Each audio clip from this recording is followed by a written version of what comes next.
Un soir de grand soleil au parc du Marcanterre. Accompagné de jeunes guides nature, Philippe Caruette s'en va baguer des cigognos au nid. Pour les avoir longuement observés de loin, Philippe sait qu'ils sont 3, nés il y a 7 semaines. Il connaît aussi les parents, la mère, baguée en Belgique il y a quelques années, le père, né ici. Le mâle, c'est un oiseau que j'ai bagué il y a 9 ans. Alors il est assez particulier parce qu'une année, il a passé l'hiver en Allemagne, une année aux Pays-Bas, une année ici, et puis les autres années, on ne l'a pas retrouvé. Donc j'ai l'impression que chaque année, il est un peu globe-trotter. Il passe l'hiver dans des pays différents. Normalement, quand même, les cigognes passent l'hiver en Mauritanie, au Niger, au Mali.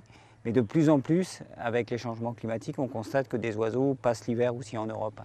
Le temps de l'opération, les parents tourneront autour du nid.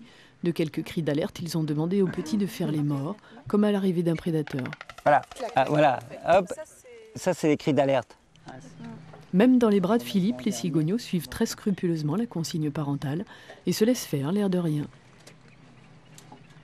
Et après, vous allez le poser au sol et puis mettre la main. Poser la main. Pardon pour le pied. Hop, poser la main dessus.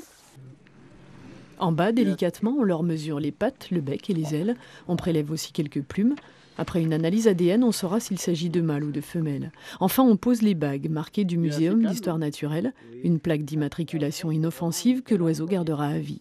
Les gens se posent des questions, non? Ah oui, bah c'est pour ça que je vais aller leur montrer de près la petite cigogne, puis après Aurélie va pouvoir en baguer une.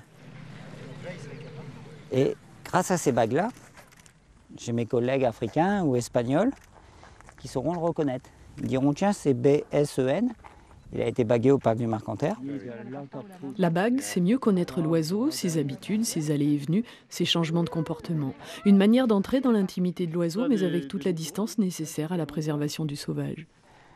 Moi, il me fait rêver, mais je n'ai pas de relation directe avec l'oiseau sauvage. Ce qui m'intéresse, c'est l'oiseau sauvage dans son environnement. Ça, son environnement, là, j'y suis fortement attaché à la Picardie maritime, à toute la région autour de moi. Ça, c'est un fort attachement. Quand les cigognos auront été replacés dans le nid, tout naturellement, les parents viendront les retrouver. La séance de bagage aura été un petit événement sans incidence. Les adultes ne sont pas perturbés par l'odeur qu'on laisse sur les petits? Les oiseaux n'ont pas d'odorat. Donc il n'y a pas un souci, il n'y a pas de souci du tout. La première bague posée par Philippe sur une petite cigogne au Marcanterre, c'était en 1991. Un événement pour la région. Très abondante en France avant 1940, l'espèce avait décliné au point qu'on n'en trouvait plus que 11 couples en 1979. Après des années d'efforts et de protection, aujourd'hui l'espèce est à nouveau en bonne santé. Parfois on peut juger, on peut dire mais à quoi ça sert de dépenser autant d'argent, de faire autant d'efforts pour sauver une espèce? Pour moi c'est un comportement qui est un comportement d'avenir.